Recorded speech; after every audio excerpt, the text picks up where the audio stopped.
C'est bon. C'est bon? Alors, bonsoir à toutes, bonjour et bienvenue. Nous allons lire ce Shabbat la Parashat Tzav, qui dit que Dieu dit à Moshe d'ordonner à Aaron. Nous allons parler sur le titre de cette paracha.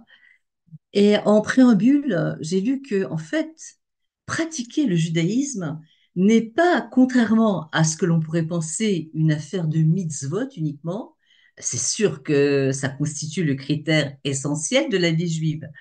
Mais nos Chachamim nous disent que l'exigence véritable est ailleurs. Alors, question, où se trouve-t-elle? Quelle est cette exigence? Eh bien, nos sages nous disent que c'est la façon de pratiquer les mitzvot, c'est-à-dire la qualité du rapport du juif aux mitzvot.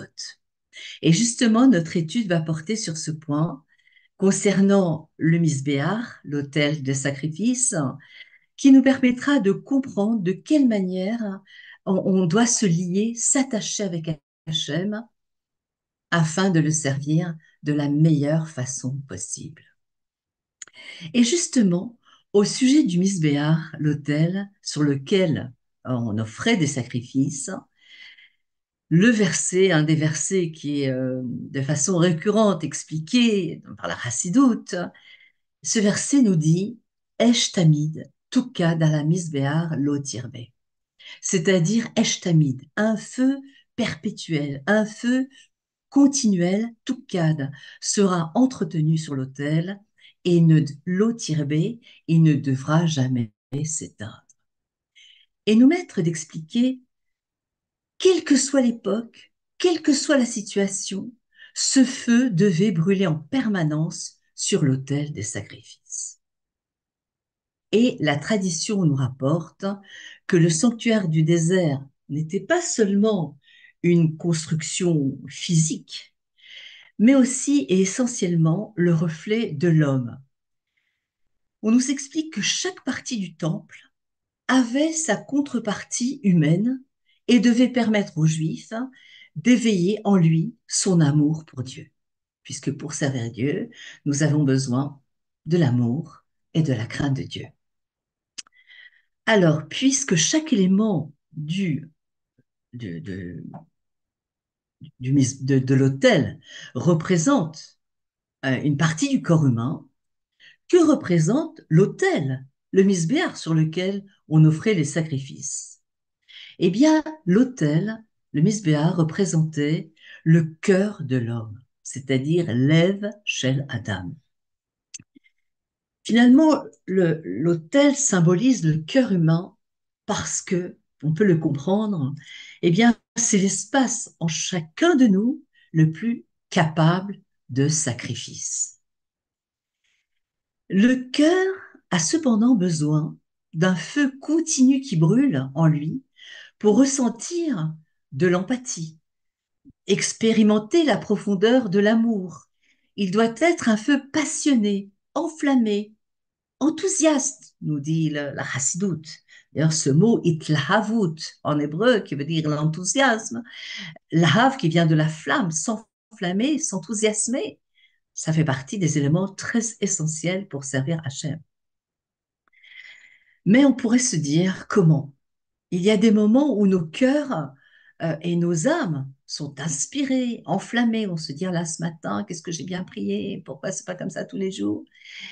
Et souvent, on se trouve engourdi, apathique, lourd, parfois même cynique, détaché. Alors, comment pouvons-nous maintenir la flamme, l'inspiration de notre propre autel intérieur? Alors, il n'y a qu'un seul moyen. Le Cohen, on nous dit, va allumer et allumera du bois matin après matin, chaque matin. Alors, puisque nous sommes un peu le Cohen de notre petit temple personnel, eh bien, nous devons déposer du bois sur notre autel afin que sa flamme potentielle puisse brûler. Le feu ne peut pas exister dans le vide. Le feu dans notre cœur, notre âme, a besoin également d'être entretenu. Alors, quel est le bois capable d'alimenter chaque matin les flammes de notre âme? Bien sûr, dit que c'est l'étude de la Torah. Lorsqu'on va écouter un cours de Torah, lorsqu'on va prier Hachem et comprendre, on va essayer d'avoir la kavana sur les mots que l'on prononce de la tfila. Euh, Lorsqu'on va, bien sûr, aider un pauvre, donner à la tzedaka, comme on a fait les jours de Purim, où on était chargé de mitzvot, ce qui nous a mis en joie, eh bien, ce sont ces rencontres matinales avec Hachem. Commencer par le Modéani, se dire que une journée va commencer pour la remplir de mitzvot. Et ça permet au feu de notre âme de s'accrocher à quelque chose, de s'enraciner dans notre mental, dans notre psyché. Donc, bien sûr, ce sont les moyens pour raviver la flamme. On trouve aussi dans le Talmud Yerushalmi, dans le Talmud de Jérusalem, une précision intéressante concernant ce feu perpétuel. Alors, deux avis sont rapportés sur ce feu continuel. On nous dit, euh, même le Shabbat, ce feu doit être toujours, il doit toujours brûler. Un, premier avis. Deuxième avis, même en état d'impureté, ce feu doit brûler de façon perpétuelle. Alors, comment devons-nous comprendre ce que nous dit le Talmud? Le Shabbat, qu'est-ce que le Shabbat? Le Shabbat, c'est avant tout une rupture avec le monde profane. On est d'accord que les activités dominantes qui doivent être le Shabbat, qui doivent être en priorité, eh bien, c'est l'étude, la prière. On va à la choule, on écoute la paracha et on est dégagé de toutes nos obligations matérielles. Et dans une telle situation, on pourrait penser que l'on peut se passer d'un feu intérieur qui révèle l'amour brûlant pour Hachem.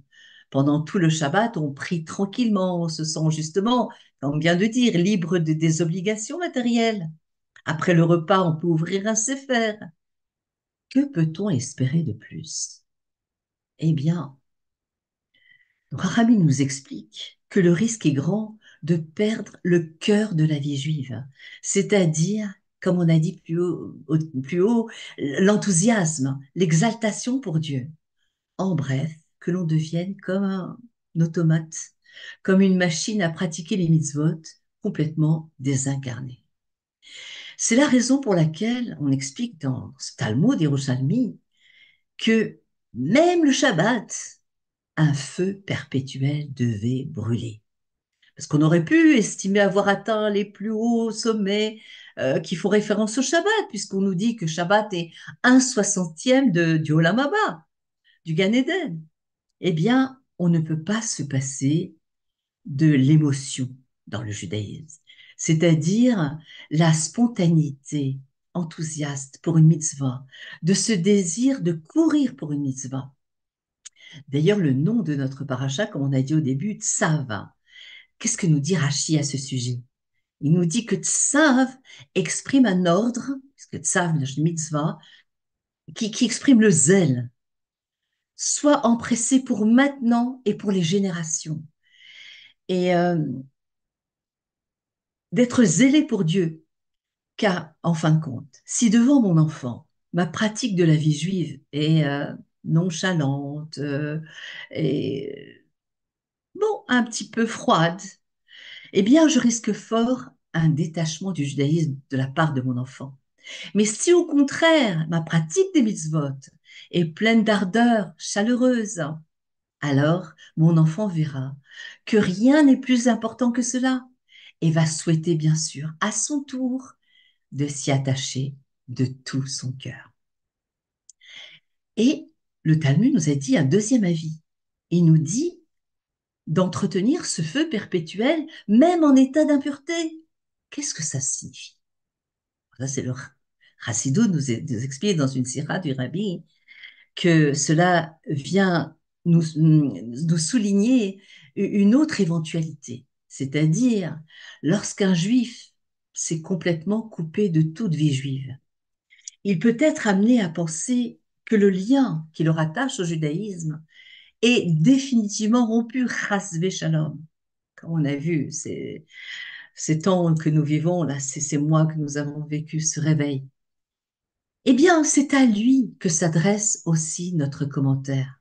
Un feu perpétuel, continuel, sera entretenu sur l'autel, c'est-à-dire un feu même en état d'impureté, c'est-à-dire quel que soit l'itinéraire spirituel de ce juif. Eh bien, souligne du rabbi, une flamme brûle au fond de lui, malgré les travers les plus obscurs de l'assimilation, en dépit de toute éducation, comme un brasier presque éteint sur lequel il suffit de souffler un peu pour le réactiver, pour raviver la flamme. Donc, il est possible chez ce juif que de ranimer son étincelle divine qui brille dans les replis de sa neshama. Et le Maguide de Mézérich, le successeur du Baal Shem Tov, nous dit que en vérité, c'est marqué l'eau tirbée. Donc un feu perpétuel sera préparé, il ne s'éteindra pas. L'eau tirbée, si on le traduit dans une traduction littérale, on traduit par non éteindre. Et il y a un jeu de mots du Maguide qui dit lis-le dans le sens inverse, c'est-à-dire de droite à gauche. Éteindre le lot, éteindre le non, éteindre ce qui est négatif. Et donc le Maguide insiste sur ce point pour que le feu de l'amour de la Torah soit continuel et se perpétue. Eh bien, il nous faut éteindre ce qui s'oppose au judaïsme, c'est-à-dire ce qui met un frein à notre service de Dieu. Ça veut dire que tout ce qui va à l'encontre de ce qui est juif, eh bien, on va s'y opposer. On va éteindre ces choses négatives. Et lorsque on se sent, malgré tout, hélas, engourdi, accablé, on n'a pas les forces. Le bois, on voit les petites choses rouges, ça c'est pas encore éteint, mais ça a vraiment besoin d'être ravivé et on a encore du mal. Alors, le Rabbi Rayatz nous conseille, c'est écrit dans l'une de ses lettres du Rabbi précédent, il nous dit que on doit prendre l'exemple du Baal Shem Tov. Chez le Baal Shem Tov, le chant était très important. Et dans ces moments où justement on devait raviver cette flamme, on a dit que bien sûr l'étude de la Torah, faire la tzedaka, tendre la main aux pauvres, faire une fila, aller à la choule, prier en communion, tout ça, ça favorise cette flamme en nous qui doit être ravivée. Mais si malgré tout c'est difficile, alors écoutez un nigoun, un chant qui élève l'âme. Parce que le nigoun, on dit, c'est le chant qui émane des tzadikim lorsqu'ils étudient la Torah. C'est la joie qui sortait de leur cœur. Donc c'est un chant qui est sans parole. C'est la joie qui sortait vraiment de leur bouche et qui donnait ce chant merveilleux qui nous élevait. Donc écouter un nigoun, chanter un nigoun, se mettre en condition pour que justement cette flamme soit ravivée euh, et qu'on puisse sortir, exprimer le meilleur de nous-mêmes. Bien sûr, il y a d'autres éléments, par exemple, assister à une réunion chassidique, un Famrengen, le rabbi assistait beaucoup pour que cette chaleur, cette joie qui émanait des chassidim, qui se souhaitaient chacun le meilleur, eh bien tout ça aussi favoriser cette flamme intérieure, ça ravivait cette flamme. Quand nos maris reviennent de Fabringen et sont enjoués et sont heureux, dans ces cas-là, et bien sûr, l'ambiance change. Alors aussi, donc bien sûr, on est à un mois de Pessah, hein. Donc on va se préparer bien sûr à éliminer tout Hametz de la maison. On va s'y atteler puisque on nous dit qu'il faut se préparer 30 jours avant la fête, d'étudier les dynimes, la halachot, et en même temps, bien sûr, physiquement participer à l'élimination de ce chametz. Et bien sûr, on sait qu'une entrave à la joie, une entrave à notre petite flamme intérieure, eh bien, que symbolise le chametz? Ça symbolise l'orgueil. C'est une fierté mal placée qui va faire en sorte que notre flamme ne puisse pas briller du meilleur d'elle-même.